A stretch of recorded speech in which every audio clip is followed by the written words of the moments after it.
Hola, buenas tardes. Bienvenidos sean todos a nuestro segundo geoseminario de la temporada. Y les damos la bienvenida a todos aquí en Zoom y también los que nos están siguiendo por Facebook Live. Y bueno, hoy tenemos esta ponencia de la candidata doctora Dulce María Rosas.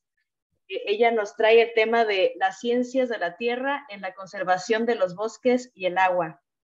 Y vamos a presentarles en este momento a nuestra ponente. La candidata doctora Dulce María Rosas Rangel es bióloga y maestra en geociencias y planificación del territorio por el Instituto de Ciencias de la Tierra de la Universidad Michoacana de San Nicolás de Hidalgo. Actualmente es candidata a doctora en geografía ambiental por la Universidad Nacional Autónoma de México y se desempeña como profesora en el Instituto Tecnológico del Valle de Morelia, perteneciente al Tecnológico Nacional de México como asesora de desarrollo rural. Es miembro de la Red Mexicana de Cuencas Hidrográficas. Sus líneas de investigación están vinculadas con la edafología, ecohidrología, manejo de cuencas, los servicios ecosistemáticos, el cambio de cobertura vegetal y uso del terreno, así como la conservación de suelos y agua, mediante prácticas agroecológicas y agroforestales. Bienvenida, Dulce María. Muchas gracias por estar aquí con nosotras, a compartirnos tu tema de especialidad. Y pues Hola, te paso el micrófono ahora a ti y también la pantalla. de acuerdo. Hola, pues antes que nada, pues muchas gracias por la invitación y felicidades a todas mis exalumnas que iniciaron y están impulsando esta red de mujeres en pro del aprendizaje de las ciencias de la Tierra y del espacio. Y pues qué bien que estén buscando relacionar las ciencias de la Tierra con algunas otras áreas del conocimiento que están relacionadas, pero que en ocasiones pues no se visibiliza esta relación. Entonces, pues eh, mi trabajo, déjenme les comparto pantalla.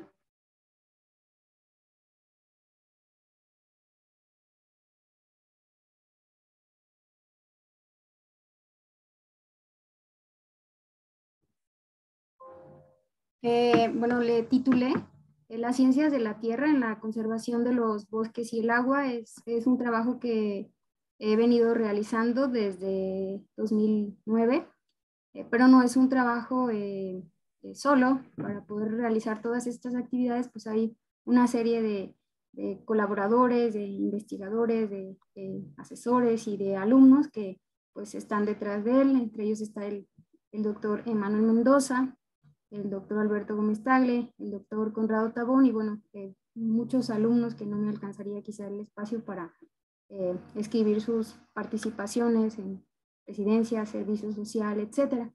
Este es un trabajo que se inició en la Universidad Michoacana de San Nicolás de Hidalgo con algunas cuencas instrumentadas. Después, pues tratamos de replicarlo en la Universidad Nacional Autónoma de México dentro del campus del SIGA y bueno, ahí tuvimos una serie de sitios que nos prestaron para poder instrumentar estas cuencas y bueno, pues muchos de los alumnos del Tecnológico del Valle de Morelia pues también participaron con nosotros y algunos investigadores también del Tecnológico del Valle de Morelia, que también estuvieron ahí con nosotros. Entonces, antes de empezar con el tema, pues me gustaría iniciar definiendo qué son las ciencias de la Tierra, debido a que algunas personas que me escribieron y que siguen la página de Geolatinas, pues están en otras ramas del conocimiento. Y como les decía al inicio, pues muchas veces se sorprenden de ver estas relaciones. Entonces, generalmente cuando hablamos de ciencias de la Tierra se piensa en ciencias planetarias o ciencias del espacio o algunas que otros llaman exociencias. Y bueno, hay quien también se confunde y dice, bueno, ¿cuál es la diferencia entre ciencias de la Tierra y geociencias? Bueno, están inmersas en la misma línea de investigación.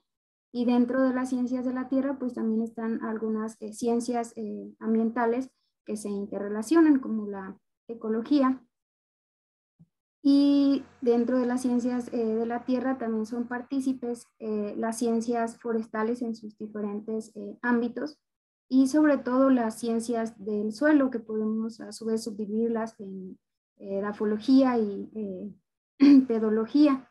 Y bueno, sin dejar de lado lo que son las ciencias atmosféricas, en donde está la meteorología, la climatología, etcétera. Y dentro de estas ciencias de la tierra, pues también está la hidrología, la hidráulica y bueno, sobre todo la geografía. Entonces, todo este conjunto de ramas del conocimiento, pues han consolidado o han impulsado la creación de nuevas ramas del conocimiento o nuevas ciencias. Y bueno, quizá aquí la primera pregunta para quienes no están muy relacionados con el tema, pues es ¿qué es la hidrología? La hidrología es una ciencia pues, relativamente nueva, y digo nueva porque empezó esta definición desde los 80s a raíz de los cambios climáticos y los cambios de uso de suelo, pero no inicia ahí. Viene desde un proceso de validación experimental que empezó con la investigación por tramos de ríos, por empezar a ver cómo funcionaban los ríos, qué hacía que algunos incrementaran o disminuyeran sus caudales. Y bueno, al empezar a investigar todo esto, pues vienen ahí algunas preguntas como a qué escala trabajar, a escala de cuenca, a escala de municipio, a escala de estado, etcétera. Y vienen también muchas dudas, que es qué tramo vamos a trabajar, qué área dentro de estas cuencas vamos a estar pues trabajando. Y también vienen algunas cuestiones que a veces dificultan las investigaciones, que son las geoformas. Si se trata de montañas, de valles, de llanuras, etcétera. Y entonces la ecohidrología nace también a través de la eutroficación de los ríos, de los procesos de inundaciones en algunas zonas rurales y algunas mayoría de zonas urbanas. Y entonces se empiezan a preguntar qué rol tiene la sociedad en la modificación de los procesos hidrológicos. Y entonces, una vez que se da todo este alcance, y hay una serie de autores que empiezan a ver todas estas interrelaciones entre la ecología y entre la hidrología, es decir, la interacción entre la biota, el ambiente y los seres humanos. Y entonces en 1997 pues sale el concepto de hidrología ya como una ciencia ya como tal. Y bueno, hay muchas definiciones acerca de la hidrología y la vamos a encontrar en muchos libros. Sin embargo, en su mayoría, pues todos cumplen con el principio para el que fue diseñado.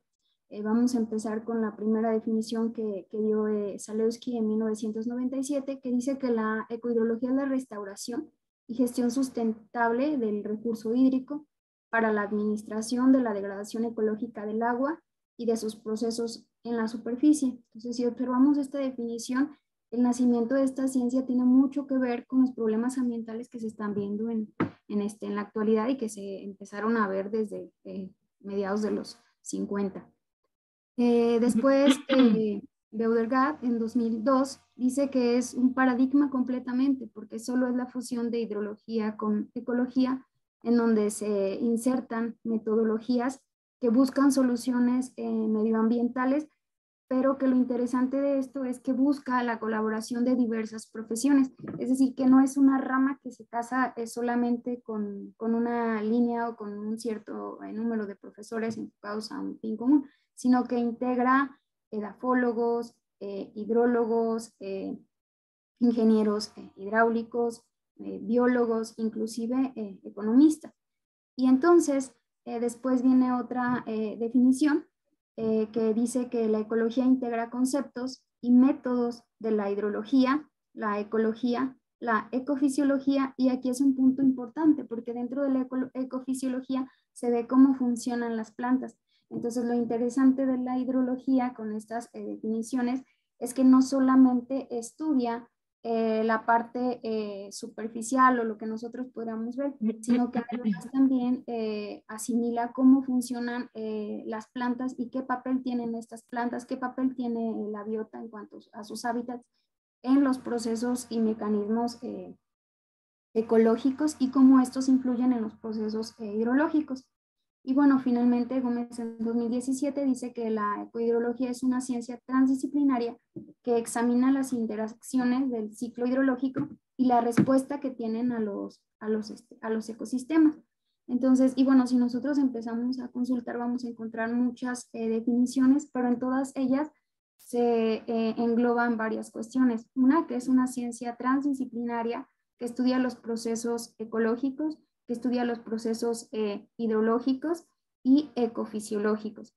Entonces, la ecohidrología trata de que nosotros o la sociedad en general para la toma de decisiones visibilicen cómo está funcionando los procesos hidrológicos en la parte superior, media e inferior. Entonces, es una cuestión bastante interesante. Ahora, ¿qué alcances tiene la ecohidrología? Bueno, vamos a partir del análisis. Para poder hacer un análisis ecohidrológico o de ecohidrología, primeramente hay que hacer una delimitación de cuenca. Y bueno, quizá algunos no estén familiarizados con lo que es una cuenca. Una cuenca no es otra cosa que una concavidad en el relieve, como esta imagen que ven aquí, en donde esta va a ser delimitada por las partes más altas que encontremos en el relieve, que también son llamadas líneas divisorias o parteaguas. Entonces, una parte de la precipitación que llega a esta zona escurre en una dirección y otra en otra dirección. Entonces, estas concavidades que nos acumulan agua, lo vamos a definir nosotros como una cuenca. De aquí tenemos dos subdivisiones, que es la cuenca hidrográfica, que es lo que nosotros vemos en la superficie, y la cuenca hidrológica, que es cómo funciona el agua una vez que ingresa al suelo y llega a la roca y de ahí a los mantos freáticos o los acuíferos. Y entonces, la base de los estudios hidrológicos, pues, es la cuenca. Pero dentro de la cuenca no tiene una sola delimitación territorial, sino que dentro de ella vamos a encontrar diversidad de flora y diversidad de fauna. Y, por supuesto, diversidad de poblaciones con diferentes tamaños, con diferentes culturas, etcétera. Y todo esto nos va a ayudar a nosotros o nos va a hacer quizá entender cómo está funcionando esta cuenca. Y bueno, para ello hay que hacer una división en cuanto a las escalas. ¿Por qué? Porque a su vez las cuencas las podemos dividir en subcuencas y microcuencas, dependiendo del tamaño que éstas tengan. Y entonces en cada una de ellas la dinámica va a ser diferente y en cada una de ellas vamos a tener diferentes jerarquías de factores y de actores y de riesgos. Es decir, hay cuencas que son susceptibles a erosión, hay cuencas que tienen problemas de sequía, hay cuencas que tienen problemas de contaminación, etcétera. Y todo esto lo tenemos que ver de acuerdo a los procesos. Y aquí tenemos que considerar la estructura ecológica de la cuenca, qué biodiversidad tiene, qué potencial productivo tiene, qué porcentaje de población está ocupando esta cuenca. Y bueno, para ello se recurre a algunos modelos en donde se puede hacer una comprensión de la evolución y el establecimiento de los procesos que suceden en esta cuenca. Y en función de ello, pues se dan sugerencias de manejo y estos manejos siempre buscan tener un enfoque proactivo hacia el manejo sustentable. Y con todo ello se busca dar soluciones para tener prácticas de regulación, de conectividad y de funciones ecosistémicas. Y bueno, en los últimos años, algunos autores también dicen que dentro de lo que es la dimensión de cuenca, pues hay que considerar los servicios ecosistémicos, que son aquellos beneficios que nosotros obtenemos del ambiente, de la naturaleza, para poder conservar lo que es la biodiversidad. y tener agua en calidad y cantidad. Y bueno, yo creo que muchos de nosotros conocemos lugares que por su belleza escénica se conservan y donde el principal factor atrayente de turismo pues es el agua. Entonces, este patrimonio cultural también se utiliza para dar alternativas de soluciones en el manejo de lo que es las cuencas a través de lo que es la hidrología. Entonces, México tiene 1,471 cuencas organizadas para fines administrativos. Y bueno, de estas se subdividieron en 731. Y bueno, esto genera un poco de conflicto porque hay cuencas que para fines de manejo pues fueron fusionadas. Y entonces hay ocasiones en que en los territorios no se da un manejo de las cuencas en función de la delimitación propia de estas, sino en función de cuestiones políticas o territoriales. Y bueno, ya hemos visto algunos conflictos de cuencas que comparten, cuencas transfronterizas que se comparten hacia el norte y hacia el sur del país, pero no solamente estas cuencas tienen estos conflictos. También al interior de cada uno de los estados, pues hay cuencas que atraviesan o abarcan territorios de varios estados. Y esto en ocasiones pues complica el manejo que se les pudiera dar. Por ejemplo, me adelanté bastante. Entonces, ejemplo de ello pues es la cuenca del Lerma, que comparte territorio con la Ciudad de México, con Michoacán, con Jalisco, con Guanajuato. Y entonces, pues son algunas cuestiones que a veces dificultan lo que es el manejo de las cuencas. Entonces, la ecohidrología trata de fusionar a través de un marco conceptual lo que es el principio hidrológico, en donde busca lo que es la integración de la cuenca, su agua y sus biotas a diferentes escalas con una dinámica y jerarquía de factores, en donde también se incluyen algunos actores sociales y bueno, busca como principal objetivo mantener un principio ecológico, que para la ecohidrología pues resulta crucial en la comprensión de la evolución y los procesos, y todo esto con el objetivo de tener un manejo sustentable. Y para ello hace uso de una metodología que la definen como principio ecotecnológico a través de la ingeniería ecológica, que no es otra cosa que el uso de herramientas de ingeniería para un manejo integral de lo que es la cuenca. Y bueno, ¿cuáles son los principales problemas que tenemos nosotros en las cuencas? A nivel nacional podemos subdividirlos en diferentes cuestiones, pero para este trabajo pues nos vamos a centrar en los principales problemas que tenemos aquí en el estado de Michoacán, que es el cambio de cobertura y uso del terreno. A nivel global es uno de los factores más importantes y que está directamente pues relacionado con el cambio de temperaturas en algunas regiones. Y bueno, es un proceso antropogénico. Entre ellos podemos destacar la extracción para venta de suelo, la deforestación para el establecimiento de huertas, pero esto estamos hablando de zonas rurales. En las zonas urbanas, pues es el cambio de uso de suelo para el establecimiento de zonas habitacionales. En algunas zonas del norte del país, pues es el cambio de uso de suelo para cuestiones mineras o para el establecimiento de industrias o para el establecimiento de áreas ganaderas o en sí agrícolas en general. Entonces son muchos problemas. Pero ¿qué pasa cuando se hace un cambio en el uso de suelo? Por ejemplo, cuando se extraen camiones de suelo que son llevados de las zonas rurales a las zonas urbanas para decorar nuestros jardines, pues nosotros reducimos el espacio de almacenamiento de agua. y a largo plazo pues esto nos va a desencadenar problemas de erosión, de aridez en el suelo y en algunos años quizá de certificación en algunas regiones. Y bueno, desafortunadamente hay quienes establecen huertas o cultivos en suelos que no son aptos para ellos, y esto también, además de generarles a ellos problemas económicos, también genera en el ambiente problemas como pérdida de hábitats, incremento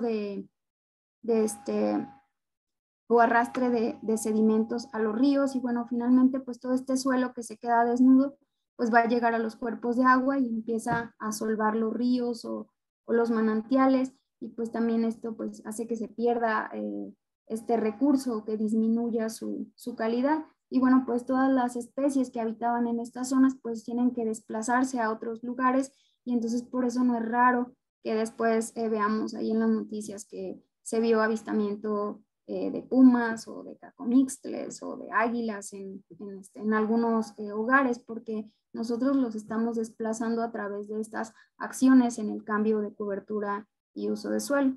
Y aquí es donde entran lo que son las ciencias de la Tierra en general, porque bueno, a través de imágenes satelitales, a través de lo que son las geociencias, pues se pueden hacer estudios para ver cómo está funcionando la hidrología en estas zonas y qué medidas podemos hacer para remediar estos efectos. Pero antes de dar alternativas de solución a estos problemas, pues tenemos que conocer cómo están funcionando. Y bueno, además de lo que ya les mencioné, pues también la tala y la extracción de madera es otra causa del cambio de cobertura y uso de suelo. Y aparte de esto, pues también los incendios, que en las últimas décadas pues también se han incrementado por el incremento de las temperaturas que se han registrado, y bueno, también en las migraciones y emigraciones que se han dado en diferentes zonas, tanto rurales como urbanas, pues también son o provocan cambios de uso de suelo. Y bueno, además el crecimiento poblacional pues trae también como consecuencia una más demanda de alimentos, y para ello pues se tienen que destinar nuevas zonas a la agricultura, nuevas zonas a la ganadería, y todo esto trae como consecuencia una extracción desmedida del recurso hídrico o no controlada, porque cada vez que se hace un nuevo fraccionamiento, pues también hay que ponerle o otorgar un pozo o compartir agua con otros fraccionamientos que ya existían. Y entonces, pues todo esto deriva en la desecación de ríos, en la desecación de lagos o en cambios en la calidad del agua en estas zonas. Entonces, pues nuestro país es un país que ya decían algunos de nuestros maestros con vocación forestal. Aquí está una imagen tomada de CONAFOR, que nos dice que la mayor parte un 80% del país que tiene vocación forestal, pues ya solo tiene relictos de estos bosques. En esta imagen del territorio podemos ver en color más oscuro, más café, digamos, lo que son las selvas, y en color más verde lo que son los bosques. Entonces, los bosques los vamos a encontrar generalmente en las sierras madres, y bueno, muchos de estos bosques que a veces en las imágenes satelitales vemos como que estuvieran muy prístinos, muy intactos, cuando nosotros vamos, pues la sorpresa es que en realidad ya son relictos de bosques. Y entonces las tasas de deforestación han ido cambiando a través de los años. Para 2004 se decía que el país perdía alrededor de 75,000 hectáreas por año, pero CONAFOR en 2016 dice que en el país se pierden alrededor de 350,298 hectáreas por año. Entonces todo esto es bastante alarmante, porque recordemos que los bosques, además de servir de hábitat para muchas especies y de brindarnos madera, pues nos brindan o ayudan a la filtración del agua y contribuyen a la purificación del agua, y ayudan a mitigar los efectos ahí del clima. Y entonces, Ahora veamos en Michoacán. Esta es una imagen de aquí de Michoacán, de acuerdo a la serie 6 del INEGI. Y entonces podemos ver que la mayor parte del estado está destinada a actividades agrícolas, que es esta parte rosa que yo creo que alcanzan a ver. Y bueno, se ve aquí en verde el conjunto de bosques y se ve aquí muy poco en lo que son los manglares. Y bueno, tenemos una amplia zona de matorrales y de pastizales. Y entonces muchas zonas que son destinadas a la agricultura, pero que estas zonas no tenían aptitud para el cultivo que se estableció, pues terminan abandonados y se convierten en pastizales o matorrales. Y entonces aquí hay algo que me gustaría comentar, y es que hay ocasiones en que dicen es que ese suelo no sirve o esta tierra no sirve. Todo el suelo y toda la tierra sirve, pero muchas de las veces nosotros no estamos estableciendo el cultivo adecuado o indicado para estas zonas. Entonces, por eso es importante recurrir a las ciencias de la tierra, en este caso la edafología, para hacer análisis de fertilidad del suelo y hacer análisis de aptitud del suelo antes de instalar cualquier tipo de cultivo. Inclusive deberían de pedir en los permisos de uso de suelo más análisis minuciosos, porque se establecen zonas o se establecen poblaciones en zonas que son inundables o que tienen suelos que son compuestos por arcillas expandibles, que lejos de beneficiar a las personas que viven ahí, les traen, desencadenan una serie de pérdidas en sus hogares, porque al contraerse y expandirse estas arcillas, pues empiezan a haber fracturas en sus paredes, en sus casas, etc. Entonces, son varias cuestiones que en ocasiones en las instancias gubernamentales pues no se toman, no se consideran. Y entonces, si nosotros vemos de manera detallada y con lupa este mapa, pues nos vamos a dar cuenta que la agricultura está casi acaparando con la mayoría de los bosques en el estado. Y bueno, hay diferentes bosques en el estado. Están los bosques templados y están los bosques mesófilos aquí en Michoacán. Los bosques mesófilos son estos bosques que cuando nosotros caminamos entre ellos o los vemos en algunas imágenes, están cubiertos de niebla, tienen bastantes lianas, epífitas, tienen diversas capas de vegetación. Y entonces pongo esta imagen y nos enfocamos en ellos porque están en peligro de desaparecer. La mayoría de las especies están en las normas mexicanas de especies vulnerables o en peligro crítico de desaparecer. Y bueno, ¿por qué estos bosques están en este estado? Bueno, porque están en zonas con bastante humedad, con suelos que son aptos para algunos cultivos como los aguacates, y entonces pues estos cultivos están ganándole pues terreno a estos bosques. Ahora, nosotros realizamos un trabajo para la zona sur de aquí de Morelia, para en una escala pequeña empezar a tener un análisis de cómo se estaban dando a estos cambios y qué era lo que estaba pasando con estos bosques, en qué se estaban convirtiendo. Actualmente es un poco complicado recorrer algunas regiones del estado, entonces pues recurrimos a las que estaban a nuestro alcance, pero la problemática se repite en varios municipios. Y entonces al hacer nosotros nuestros cambios de cobertura y uso de suelo, pues encontramos que la mayor parte de los bosques están siendo convertidos a pastizales, a parcelas agrícolas. Entonces vimos que sigue la tendencia que está habiendo aquí en el estado de convertir los bosques en parcelas ya sea para cuestiones agrícolas o cuestiones ganaderas.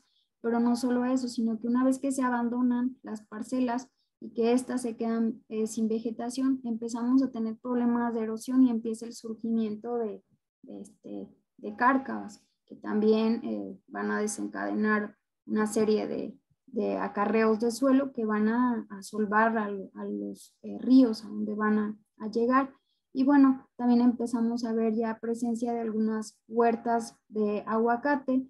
Y bueno, en este caso, aquí en la zona sur de Morelia, el establecimiento de las huertas de aguacate empezó desde el 2007 y pues se ha ido disparando con el paso del tiempo.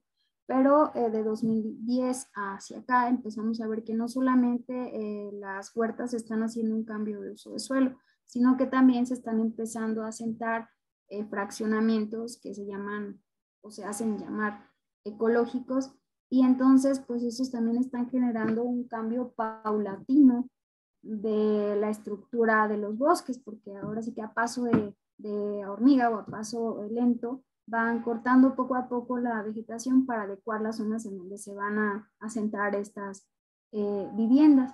Y entonces pues hemos estado observando que pues la tendencia sigue y cada vez son más los parches de huertas y de fraccionamientos ecológicos en esta zona.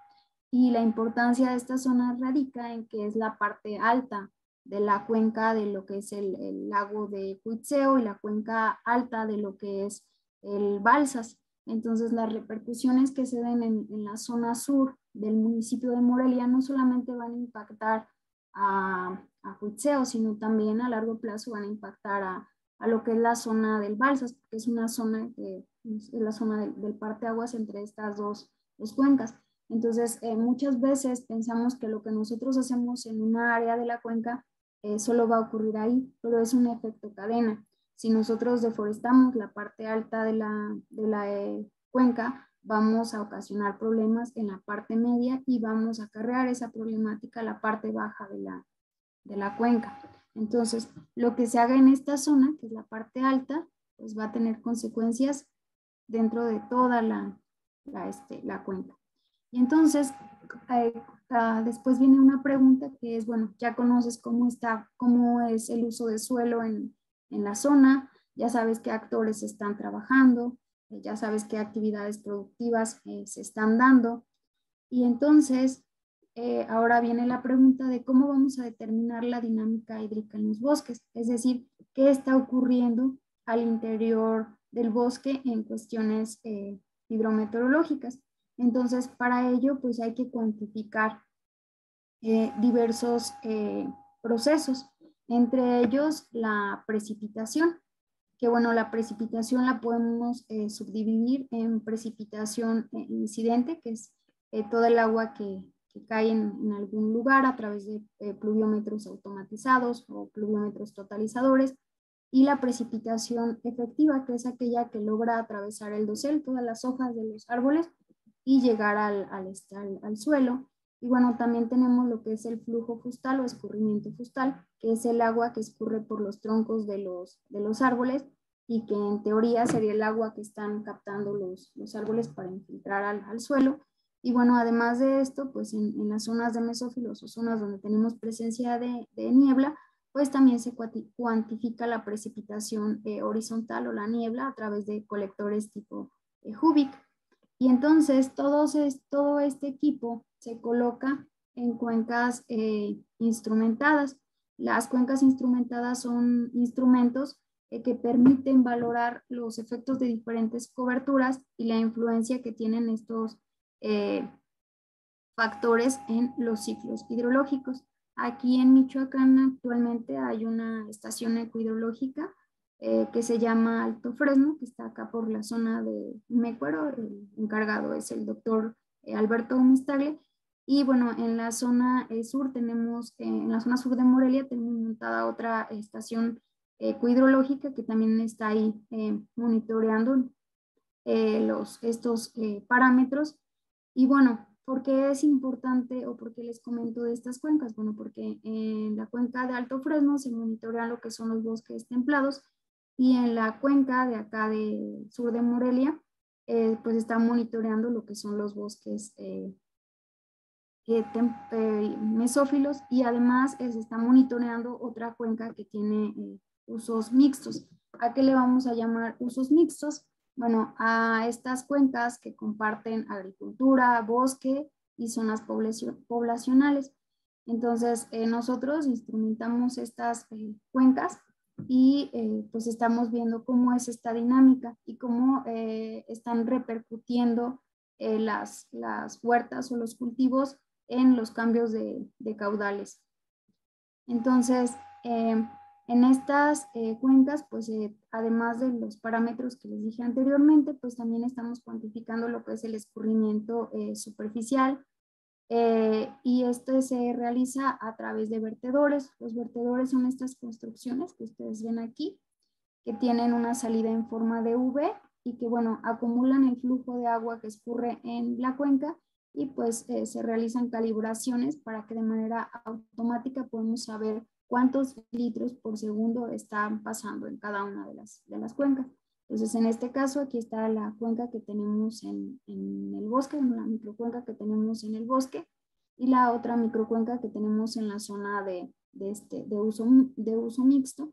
Y bueno, a la par de todo esto, pues también se estuvo cuantificando la humedad edáfica hasta 1 metro con unas sondas de funcionamiento TDR, donde estuvimos monitoreando cómo era la distribución de la humedad en el suelo, en toda la cuenca en general. Y además de ello, pues también se determinó la infiltración por uso de suelo y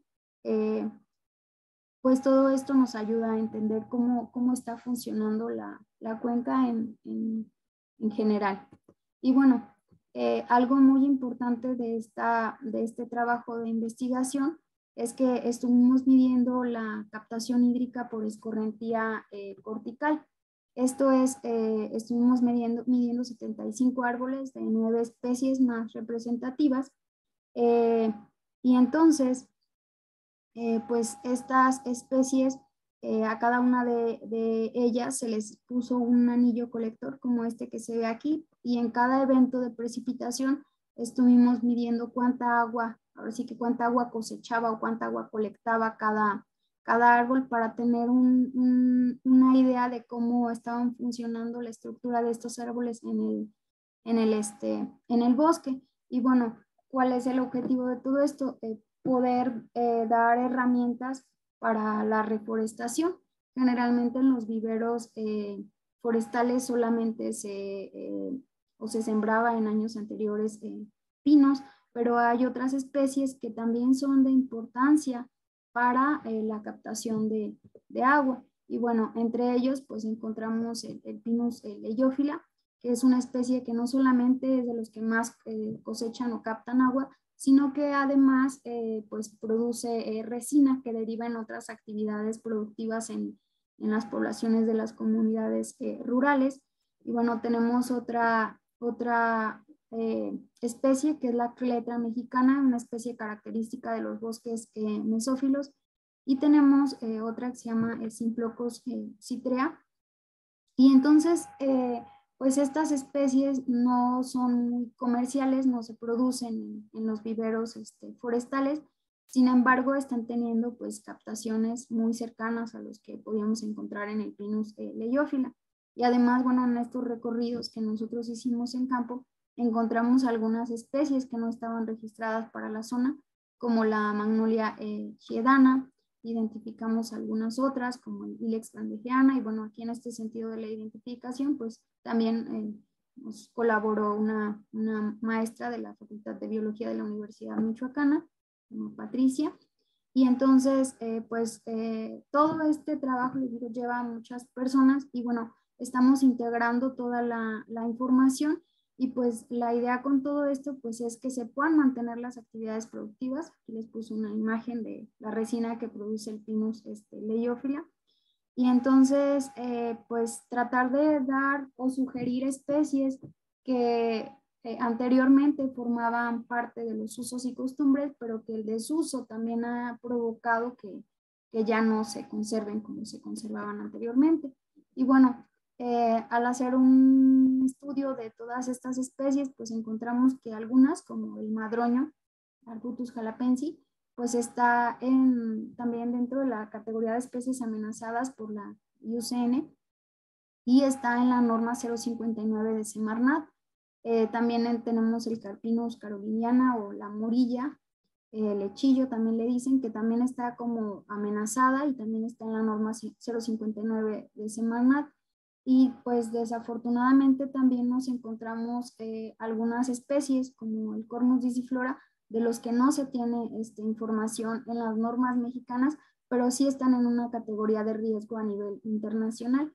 Y bueno, esta especie que les decía que encontramos y que no estaba registrada, la magnolia, pues está en la norma 059, pero a nivel internacional pues se considera como en peligro. Y hay otras especies que podría uno pensar que son muy comunes, como el Simplochus citrea, conocido como el garrapato, que a nivel internacional está en peligro especial y que también está en la norma mexicana. Y todas estas especies que están en esta lista, pues por el desconocimiento de su estado de conservación, pues son llevadas a molinos de leña o son cortadas para palitos de paletas, etcétera, etcétera.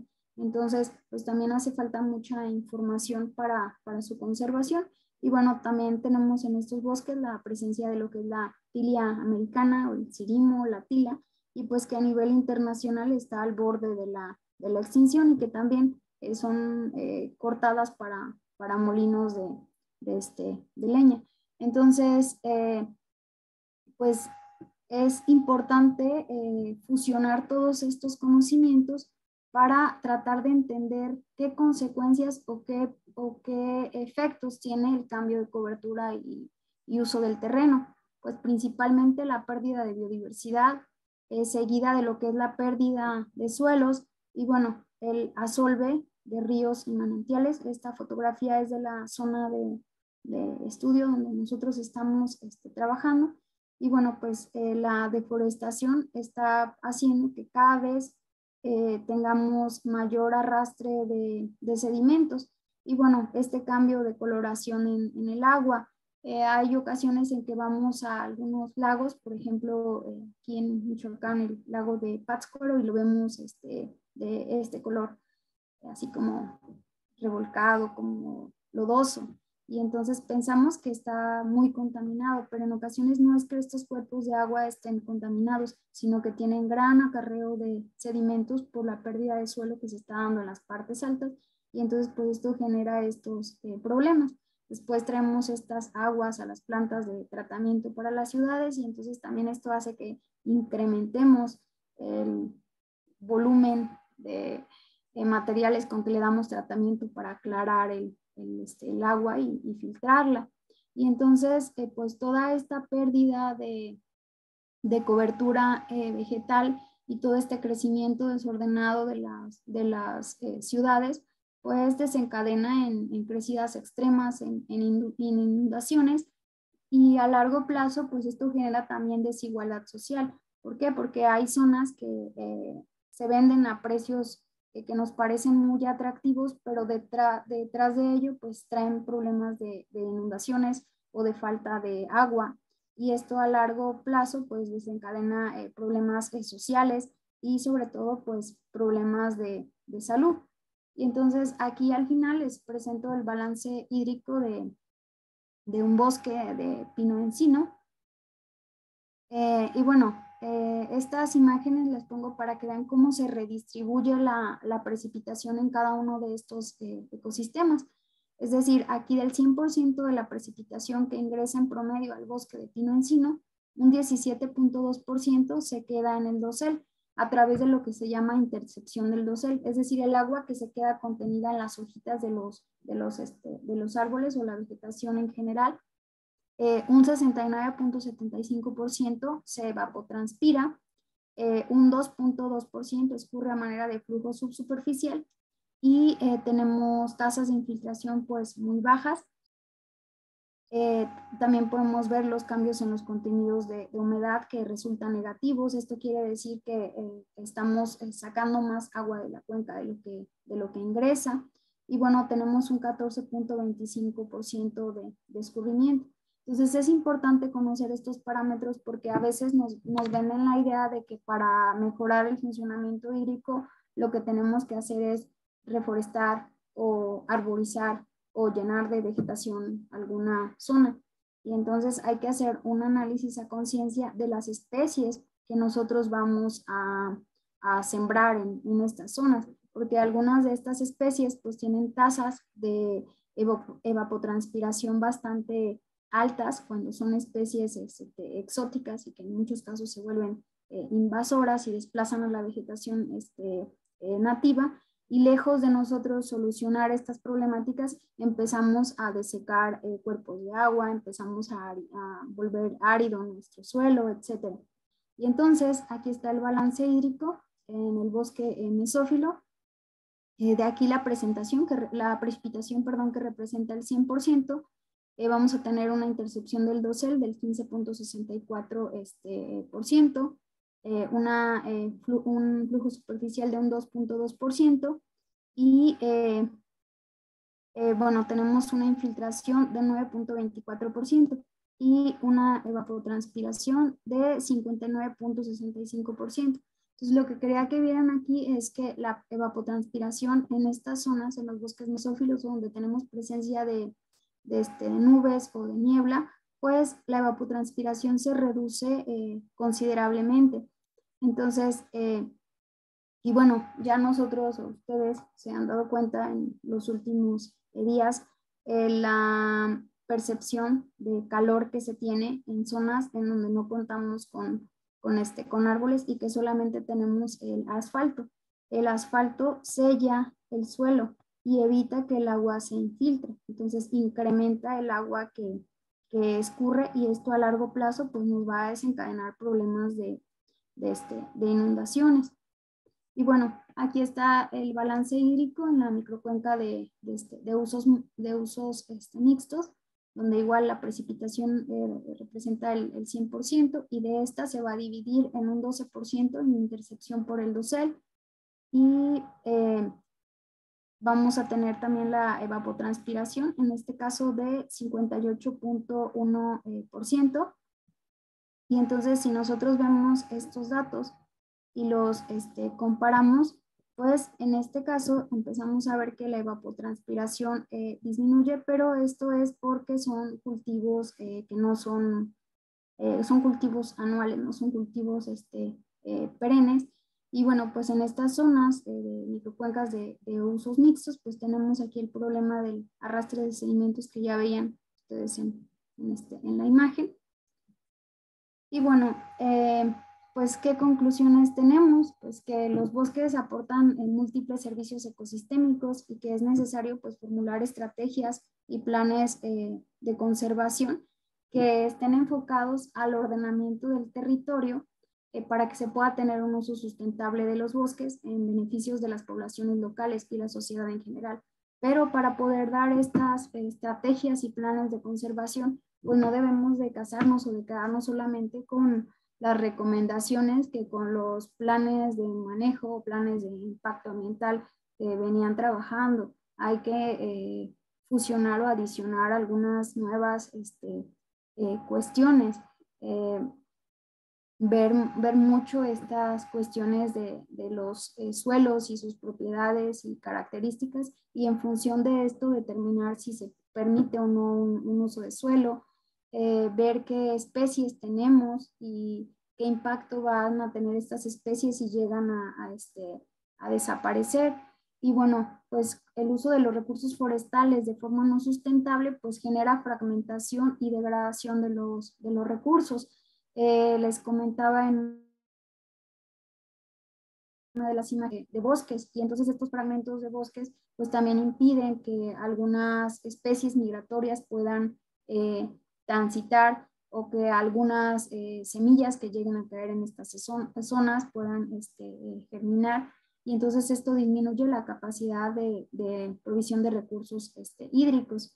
Y entonces, entre más presión hay para la extracción de los bosques, pues mayor tasa de deforestación tenemos, y pues esto genera desigualdad social. Hay zonas donde ya se han talado por completo los bosques y a las personas no les toca o no les queda otra opción que salir, migrar a otras regiones, y bueno, pues todo esto desencadena problemas de salud. Y bueno, aquí vienen algunas de las especies que pues se recomiendan para reforestación. Y bueno, sería importante que pues se viera estas especies para pues tratar, uno, de rescatarlas de la extinción, y otra pues para incrementar la captación de agua en los bosques. Y bueno, pues por mi parte sería todo. No sé si tengan alguna pregunta o comentario. Muchas gracias, maestra. Está increíble todo el trabajo que está haciendo acerca de con geología, edafología, hidrología. Y de hecho le agradezco que también haya no solamente dejado como básico la parte de geología, sino la hidrología y la edafología, porque no tengo la menor idea, y con lo que usted explicó y la manera en la que lo explicó se nota que es maestra. Fue muy sencillo comprender todo este tema y la vinculación que hay entre estas tres materias. Y me parece increíble todo, o sea, hasta la infraestructura que tienen para medir los litros de agua que llegan a estos cuencas que están investigando ahí en Michoacán. Y pues todos los resultados que han obtenido y la importancia que hay para conservar estos bosques, pero también para la población que está alrededor, es una investigación muy importante. Entonces le agradezco mucho que nos quisiera compartir este tema, y le paso los micrófonos a Vania porque ella es la que nos va a decir si hay alguna pregunta aquí en el Zoom o Facebook. Vamos contigo, Vania. Gracias, Cristi. Felicidades, maestra. En Facebook tenemos una felicitación de Julitza Andrea. Nos dice excelente. Los invitamos a que nos dejen todos sus comentarios. Al final vamos a leerlos todos. Vamos a compartir igual en YouTube y vamos a estar pendientes para hacérselos llegar a la maestra. En Zoom tenemos de Manuel Mendoza, nos dice felicidades. Y Lisbeth Susana nos dice felicidades, muy interesante todo, gran motivación para sus alumnos. ¿Alguien más en Zoom, si quiere participar, puede levantar la mano o abrir su micrófono? Igual estamos pendientes aquí si quieren dejar alguna pregunta o algún comentario. Nos dice Edgar N., muchas felicidades, excelente trabajo. También nos dice Dalia, gracias maestra, felicidades por su trabajo. Entonces, pues vamos a estar pendiente a todos los mensajes que nos lleguen. Igual tenemos otro de Facebook, nos dice Berta Ballesteros, felicidades maestra Dulce María. Desde la comunidad ambiental Morelia le enviamos muchos ánimos para seguir con estos trabajos. Gracias. También tenemos un mensaje de Rocío Paola que nos dice excelente trabajo, gracias por compartir con Geolatinas y el público en general. Bueno, acá los vamos a seguir leyendo. Felicidades, maestra. Vamos a pasar a otorgarle su reconocimiento. Ahí voy. Sí, Cristina, no te preocupes. Esperamos. Bueno, pues muchas gracias por sus comentarios. Gracias, Vania, por la invitación. Me gusta ver que mis exalumnos son exitosos y que están sobresaliendo en diversos ámbitos. Y bueno, pues qué bueno que les haya gustado. Como les digo, es un trabajo de muchas personas que están ahí detrás. No es un trabajo solo mío, entonces pues igual gracias a todas las personas que han estado ahí participando. Muchas gracias, maestra, por las palabras. En Facebook Pues nos siguen llegando más felicitaciones para usted, maestra. Nos dice Niña Durán, muchas felicidades, maestra Dulce. También tenemos un mensaje de Dalia que nos hace una pregunta. Dice, ¿qué piensa sobre la desecación y problemática que presenta en el lago de Cuitzeo? Y esa es una pregunta bastante difícil porque ahí son varios factores. Desafortunadamente no se ha visto desde una perspectiva ecoidológica una propuesta para el manejo el lago. Sería interesante que este manejo fuera abordado desde esta perspectiva y sobre todo desde las actividades productivas que se están dando en toda la ribera. Hay varios proyectos que se han mostrado, desafortunadamente para algunos de ellos pues no hay financiamiento, pero también hay algunas obras que se hicieron en el lago y que no debieron de hacerse porque pues ahora sí que partieron el flujo de los manantiales. Entonces quizá una alternativa sería volver nuevamente a reforestar o a arborizar con las especies que están presentes en el lago y hacer obras alrededor de cosecha o de retención de agua y sobre todo empezar a controlar todas las zonas en donde está habiendo pérdida de suelos. Hay muchas cárcavas alrededor y si yo tuviera que hacer algo, creo que empezaría por esta parte, empezar por la retención de suelo, hacer obras de control de erosión y empezar a poner ahí barreras vivas para tratar de mitigarlas, que bueno, eso ya sería pues otra plática. Y bueno, empezar a restablecer las especies que están ahí y sobre todo empezar a hacer planes de manejo territorial, de planificación territorial en toda la cuenca, porque empezando por Morelia, la ciudad está creciendo sin control y pues todo esto está bueno, ahora no vemos los problemas, pero a futuro vamos a estar viendo todos esos problemas del crecimiento descontrolado de la ciudad y sobre todo la falta de áreas verdes.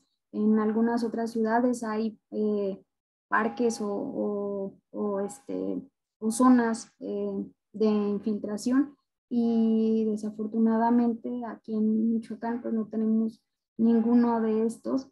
Entonces sería importante empezar a ver el crecimiento de las ciudades y los pueblos que en algún momento quizás se conviertan en ciudades y empezar a establecer zonas que pues sean destinadas para la infiltración y cosecha del agua y bueno, pues también dentro de las ciudades empezar a dar más propuestas de ecotecnias para lograr pues cosechar más agua, obtener más volúmenes de agua, que no toda escurra y se contamine con las aguas negras o que no toda se quede estancada después de unas inundaciones y se vuelva otra vez a evaporar.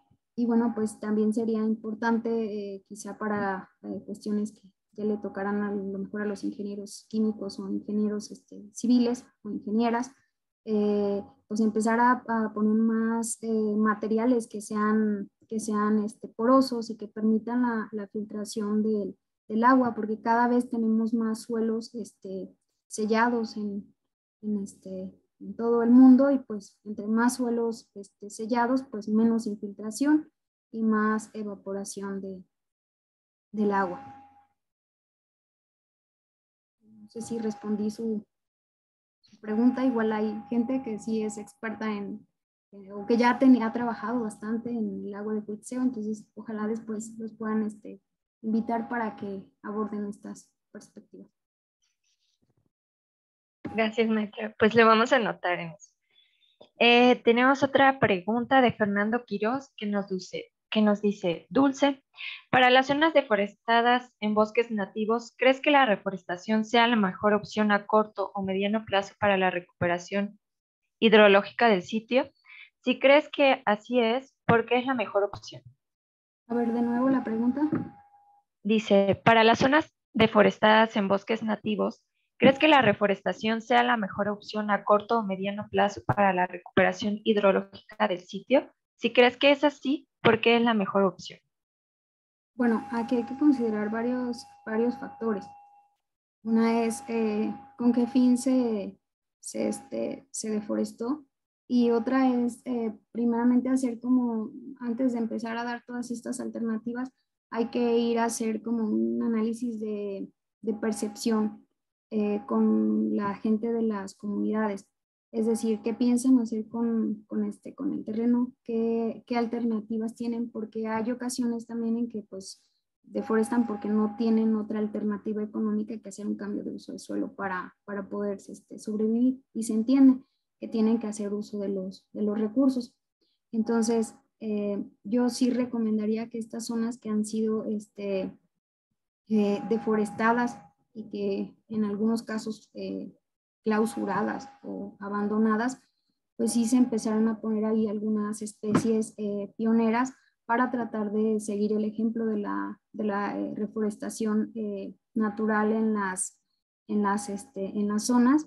Y bueno, ahí pues lo importante antes que empezar a arborizar, pues es empezar a hacer también obras de retención de los suelos, porque muchas veces después de las deforestaciones empezamos a tener pérdidas de suelo, ya sea por escurrimiento, erosión hídrica, pero también empezamos a perder suelo por erosión eólica. Entonces ya cuando volvemos a poner las especies forestales, a veces el suelo ya ha perdido sus propiedades iniciales. Entonces yo leía que había algunas zonas en donde después de una deforestación, empezaban como a cubrir el suelo con desechos de cosecha o desechos de hojarasca de otras zonas para tratar de amortiguar estos efectos, y después de ahí empezar con la reforestación. Ahora, el recuperar el funcionamiento hídrico de una zona, pues no es de un año para otro, es paulatino. Lo mismo después de los incendios. Recuperar las propiedades edáficas pues lleva tiempo. Sin embargo, hay algunas especies que contribuyen con la adición de materia orgánica a mejorar la capacidad de infiltración de los suelos. Y bueno, yo también había visto que en ocasiones no funcionan mucho los planes de reforestación, porque a veces no se toma en cuenta a las personas que viven en estas zonas. Entonces, siempre hay que trabajar de la mano con los campesinos, con los dueños de las tierras y las personas que están ahí alrededor, pues explicándoles los beneficios y las consecuencias que van a tener con estas pérdidas de bosques. Claro, maestra, trabajo en equipo, ¿no? Sí. Entonces, igual sobre la pregunta que respondió hace rato del lago de Cuitzeo, nos dice Dalia que gracias, maestra. Concuerdo con usted, actualmente en el municipio de Cuitzeo se ha estado realizando reforestaciones con especies endémicas de la región Mezquite, pero no es suficiente y se necesitan proyectos que se establezcan en la región. Y tenemos igual una felicitación en Facebook que de Tacipus, que nos dice muchas felicidades, excelente trabajo y excelentes resultados y exposición. Felicidades, maestra. Vamos a pasar a otorgarle el reconocimiento. Geoseminarios de Geolatinas otorga el presente reconocimiento a Dulce María Rosa Rangel por haber participado como ponente con el tema Las ciencias de la tierra en la conservación de los bosques y el agua, llevado a cabo el día 26 de abril de 2023 como parte de la iniciativa de educación y divulgación. Muchas felicidades, maestra. Es un honor, bueno, personalmente es un honor contar con su presencia y haberla conocido cuando pues me impartió clases en la universidad. Gracias por haber aceptado esta invitación y pues seguir aprendiendo de usted, de sus proyectos. Este es un espacio seguro, abierto para que en cualquier momento pues decida seguir divulgando. Felicidades, maestra. Muchas gracias, Vania. Y pues Sí, muchas gracias a todos los que están detrás de todo este trabajo. claro que sí, también los invitamos a ellos que vengan a compartir su parte de la investigación, son bienvenidos. Y maestra, muchas gracias, que siga siendo una inspiración para sus alumnos y las personas que escuchan sobre los temas que usted está investigando. Son súper interesantes y por ahí escuché que dijo que ahí había una plática que podía ser otro seminario, así que tiene las puertas Pues abiertas. es que aquí parece que están conectados mis asesores de la doctorado y maestría, entonces ellos también, el doctor Manuel Mendoza y el doctor Alberto Gómez Tagle, pues tienen temas bastante interesantes que ojalá y pudieran compartir y abrir esta otra perspectiva, y así como a mí me han inspirado, pues que inspiren a más personas a integrarse, a aprender y a colaborar, porque una es que contribuyes y aportas a la ciencia y otra pues también al medio ambiente y a la sociedad. Sí, sí, así es. Entonces, también los invitamos a todos los que nos están sintonizando a seguirnos en nuestras redes sociales, YouTube, Facebook, Twitter, Instagram, LinkedIn, ahí estamos. Y de hecho vamos a subir esta ponencia en YouTube en los siguientes días, por si lo quieren volver a ver. Y bueno, le agradecemos a todos los que se conectaron por Zoom y por Facebook. Y también, por supuesto, a la maestra que nos haya dado de su tiempo para explicarnos este tema tan interesante y que, bueno, tuvimos mucha audiencia hoy, así que muchas gracias y, bueno, nos vemos hasta la próxima. Aquí termina nuestro seminario de hoy. Hasta luego. Gracias, hasta luego.